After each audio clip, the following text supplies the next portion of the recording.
Will you please give a huge round of applause, cheer, ba ba ba, whoop to Sam Davey.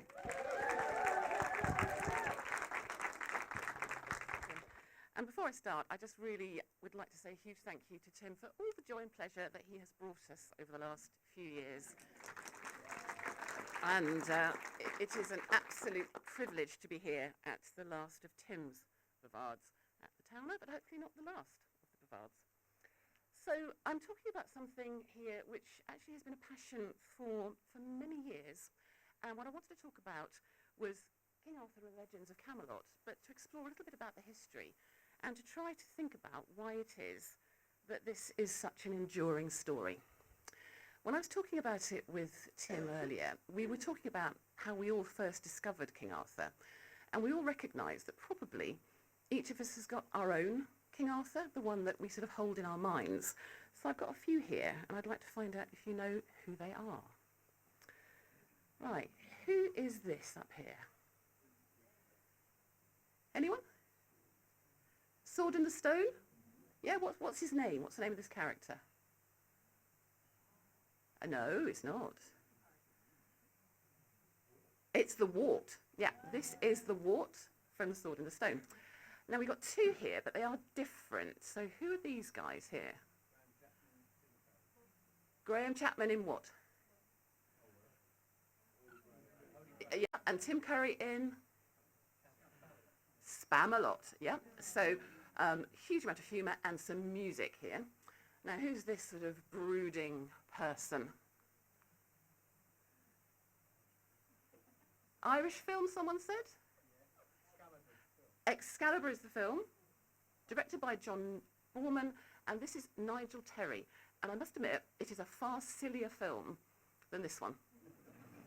Now, this one is a guy who very much stirred my loins when I was a teenager. Who is this? It's Oliver Tobias. Michael Praed was Robin Hood. So this is Oliver Tobias, also known as the Stud. Had some fun on a swing with Joan Collins. Who is this?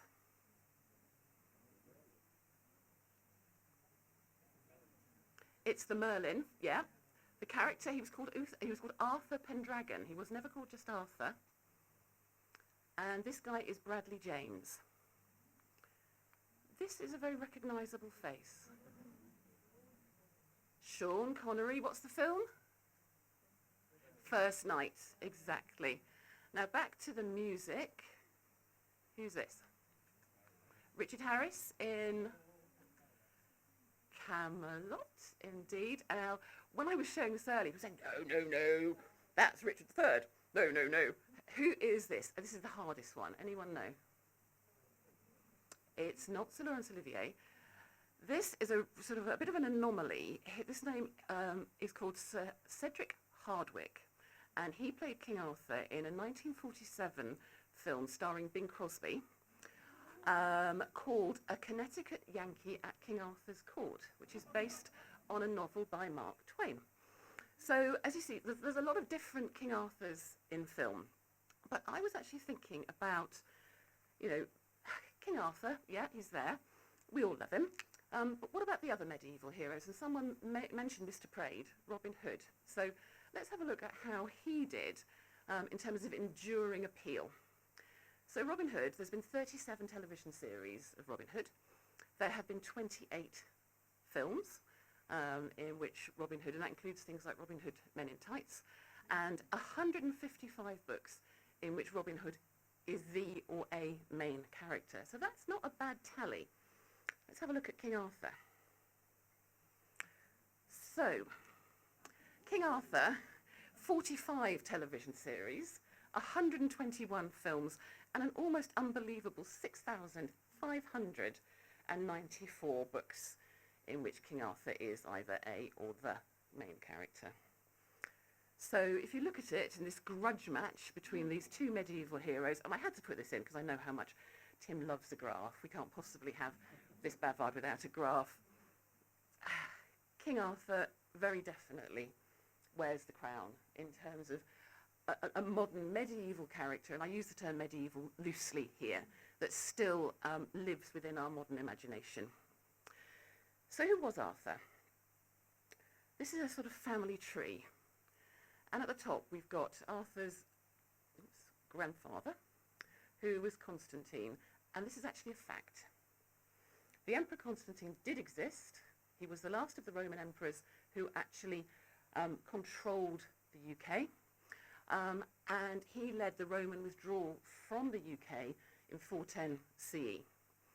Now, he supposedly had two sons, Ambrosius and Uther Pendragon, both of whom supposedly became king, both of whom at different times were killed in battle by the usurper Vortigern, who is the person who allowed Hengist and Horsa, the Anglo-Saxon invaders, into the UK and created the Dark Ages. And apparently the son of Uther Pendragon was King Arthur. Now, of these little stories, there's only one fact, which is there was actually somebody called Vortigern. So these other things here are shrouded in uncertainty. So how do we know about Arthur? Well, the first time that we see any reference to Arthur here is in a Welsh poem called Ygoddoddin, which was written around about 600 CE, which is pretty contemporary with him. And it describes Arthur as a leader of the Britons, post-Roman, battling against the Anglo-Saxons. It doesn't say very much about him. It gives his name, it talks a little bit about his status, and it compares other people to him. Which makes me think that given there's no context, the assumption of the author is they knew who Arthur was.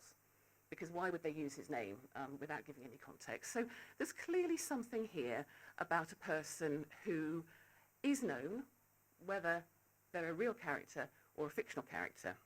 There is something there. We then don't hear much about Arthur for a couple of 100 years. And then in the Historia Brittonum, the history of Britain, 828, he's mentioned as a military leader. Again, somebody who brought the British together to fight against the Saxon invaders, but he's not mentioned as a king. But over 100 years later, in the Annals of Wales, the Annales Cambriae, he is then shown as a king, and three battles particularly are mentioned. Badon, which is the battle that actually pushed the Anglo-Saxons back for nearly a century, Amterid, and Camelot, which is the very last of the Arthurian battles, when he lost the fight against his illegitimate and incestuously conceived son, Mordred. So this is all pre-Norman invasion. So when we find that Arthur gets his big break here, is in Geoffrey of Monmouth's Historia Regum Britanniae, the History of the Kings of Britain, 1136 CE. And in this book, which is supposedly a work of fact, a work of history, Geoffrey of Monmouth starts by talking about this history of Britain, which apparently began with Aeneas leaving Troy after the end of the Trojan War, the events described in Homer's Iliad, coming to Britain and starting this British kingdom, British monarchy. And he tells this story going through to the end of the 7th century and the last of the British kings before the Anglo-Saxon kings, King Cadwallader. Interesting, in addition to being the primary source for so many of the Arthurian stories, this is also the first time you hear a mention of King Lear and his three daughters, Regan, Goneril, and Cordelia, which again are described as fact. And Monmouth uses a literary conceit of claiming to have found an ancient Britain text which only he could read and understand, and which he translated into Latin. Now, Monmouth was supported by the Plantagenet kings. He was very much a prodigy of Henry I, and there is a very strong sense in which what he's trying to do is to take people back to the pre-Anglo-Saxon era, to say, let's look for some heroes that are not Saxons, let's look for some heroes who are really the spirit of Britain and Englishness, and to associate those with the Plantagenet invasions, with the Normans, and to link those two together, and so to give some sort of credibility to the Norman invasion. But if you look at some of the things that he put in as truth, There's a really lovely picture here which is supposed to tell of the meeting between Vortigern and Ambrosius here, obviously before Vortigern killed Ambrosius, where they just spent an afternoon happily watching dragons fighting, sort of as you do. Now, not everyone actually accepted that this was true, and this is a very early example of what you might call fake news. And another historian, William of Newbury, who wasn't a contemporary of Geoffrey's, but who was actually sort of not much later than him, said, "No one but a person ignorant of ancient history can doubt how impertinently and imprudently he falsifies in every respect." So he's just saying, hang on a second, I don't think this is actually true. Unfortunately, William of Newbury, he is a person who also purported to tell the truth, and he fills his books with such things as this story of these lovely people here, the children of Woolpit, who apparently had green skin, ate only beans, and came from a land where the sun never shone. So perhaps his assessment is also slightly skewed. I am going to stay with William of Newbury for a minute because he's also quite interesting. Many people at this period believed in revenants, believed in people who died, were buried and got back up from the grave. And he tells a story of a woman whose husband recently died. The husband revives from the dead and comes to visit her at night in her bedchamber, and he not only terrified her on awakening, but nearly crushed her by the insupportable weight of his body. And this happens for 3 nights, and the revenant then repeats these nocturnal visits with other family and with neighbours, and thus became a serious nuisance. Eventually, he begins to also walk during the day, terrifying, infuriating, and possibly squashing any number of individuals within the community. And finally, thank goodness for the Bishop of Lincoln solved the problem by writing a letter absolving him of his sins, sticking it in his coffin, and placing it on his chest. And after that, he never walked again. But as you can see, there are some really quite lovely illustrations of medieval revenants. I particularly love this one, sort of playing on a pipe, and this one sort of jumping about with his intestines falling all over the place. But it was something that people believed in very much. Let's go back to Arthur. So Geoffrey of Monmouth's work gave us many of the key figures, Arthur and Merlin, Guinevere, Lancelot, but it's also the first to tell the story of Arthur's conception, which I really would like to spend a little bit of time on. So, these are the words that Geoffrey wrote. He says, Uther says, "My passion for Igraine is such that I cannot neither have ease of mind nor health of body till I obtain her. And if you cannot assist me with your advice how to accomplish my desire, the inward torments I endure will kill me." To which Merlin replies, "To accomplish your desire, you must make use of such arts as have not been heard of in your time. I know how, by the force of my medicines, to give you the exact likeness of Gorwar," that's Igraine's husband, "so in all respects you shall seem to be no other than himself." The king complied with the proposal and acted with great caution in this affair, underwent the medical application of Merlin, by whom he was transformed into the likeness of Gorlois. The king therefore stayed that night with Igraine and had the full enjoyment of her, for that she was deceived with the false disguise which he had put on, so that believing all he said, she refused him nothing which he desired, and there we can see him and her refusing him nothing which he desired. The same night, therefore, she conceived of most renowned Arthur, whose heroic and wonderful actions have justly rendered his name famous to posterity. And please hold this in your mind, because we'll come back to this story later. Now, things go quiet in Britain at this point, and we find that the story of Arthur moves across the Channel. And 4 very sort of particular people, I think, stand out. So we've got Chrétien de Troyes.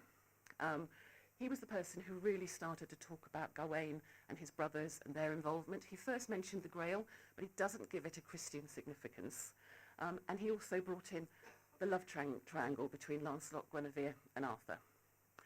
Marie de France and her lay, she's one of the first women ever to be published and ever to actually have a voice in literature.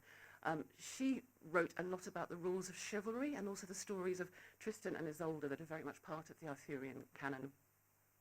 And then we have Robert Vassar, He was the first person to talk about the Round Table, the concept of Avalon and the Lake Isle, and also he brought in the idea of the once and future king, that Arthur is a king who, yes, he will end his reign at the point that he did, but he will remain somewhere and he will return to preserve and save his country when the time is needed.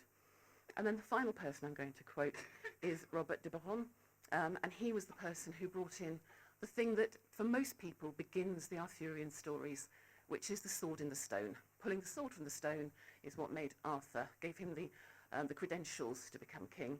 And also he was the first person to turn the Grail quest into a Christian thing, bringing in the whole idea of Joseph of Arimathea and the blood of Christ in the Grail. So, books to talk about Arthur in the present day. And these are just 3 out of the 6,594. The first of these is Malory's La Mort d'Arthur. Here we can see an example of the manuscript handwritten. It was published in 1471 and was the first example of all of these stories, the Old English stories, the Old Welsh stories, the Old French and Breton stories, brought together in a single canon. And interestingly, it was one of the first books to be published by William Caxton in 1485. Now, the book was apparently written when Malory was in prison. He was a bit of a political dissident. During the early Wars of the Roses, he quite often backed the wrong side, but also interestingly, it's thought that he fought at Agincourt. So there's a lot of history there in Mr. Malory. The next book, and for me, this is the best. And if I was to recommend only one book, I would recommend this one, which is T.H. White's The Once and Future King, published in 1958 and comprising 4 separate novels: The Sword in the Stone, which inspired the Disney film; The Queen of Air and Darkness, which is a story very much about Magors, Arthur's half-sister; The Ill-Made Knight; and The Candle in the Wind, which brings the final terrible tragedy of Camelot together. And it tells the story of his boyhood to the very final battle. One that I think very many of you will have read, and is another one which I would recommend, is Marion Zimmer Bradley, The Mists of Avalon, which was published in 1983, and for the first time decided to tell the story through the lens of the female characters, and particularly Morgan Le Fay, who she calls Morgane, Vivian, the Lady of the Lake, and Guinevere. And Isaac Asimov said, "This is the best retelling of the Arthurian saga that I have ever read," and it genuinely is a fantastic book. So, it's a fantastic book. I've talked about fantastic books. Do we need another one? And I would say, does the story really begin with the sword in the stone? And there's been 6,594 books, but very few, if any, have actually focused on where the stories began, with that deception, that the treatment of Igraine to believe that the husband, the man that she was spending the night with, was genuinely the man she loved, but actually was somebody who chose to abuse and deceive her. And so I thought, I'm going to tell that story. And I have. And this is the book. Now, it's not actually available in the UK until July. It was published in the States last week, and some people have said some very kind things about it, which I am delighted to hear. So I'm not trying to sell you the book tonight, because I don't have any, I can't sell them. But I am going to be at Waterstones in Hastings on the 17th of July, and also attending a few other events going forward. Tim has kindly sort of said, if you'd like to find out more about it, I've got some bookmarks. You can take a bookmark whether you want to find out more about it or not, because they're quite pretty. There's a QR code on the back, so if you'd like to find out a bit more about it, please do. But if you just want a bookmark, please take them. And that's it. Thank you very much. Sam, Davey. Oh, sorry. I don't know.